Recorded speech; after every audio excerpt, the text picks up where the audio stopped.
நமக்கு நிறைய தெய்வங்கள் உருவ வழிபாடு இருக்கிறதுனால 6 மதமாக பிரிச்சுட்டார்.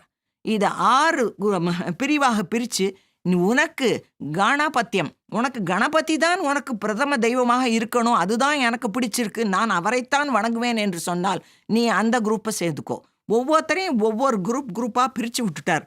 தனித்தனியாக பிரித்து அவளை இஷ்டப்படி நீங்கள் சண்டை மாத்திரம் போடாமல் இருக்கோ.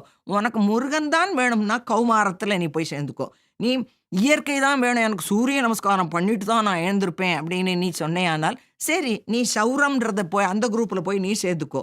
இன்னும் சக்தி வழிபாடு தான் எனக்கு ரொம்ப பிடிச்சிருக்கு, சக்தி தான் தேவி தான் உலகத்தையே ஆளுகிறாள், எனக்கு சக்தி தான் எனக்கு ரொம்ப உண்மையான தெய்வம் அப்படின்னு நீ நினச்சியானால் நீ சாக்தத்தில் போய் சேர்ந்துக்கோ. நீ இன்னும் சிவன் தான் எனக்கு உயர்ந்தது அப்படின்னு நீ நினைத்தேனால் நீ சைவத்தில் போய் சேர்ந்துக்கோ. இல்லை மகாவிஷ்ணு தான் உயர்ந்த தெய்வம் என்று நீ நம்பினேயானால் நீ வைஷ்ணவத்தில் போய் சேர்ந்துக்கோ.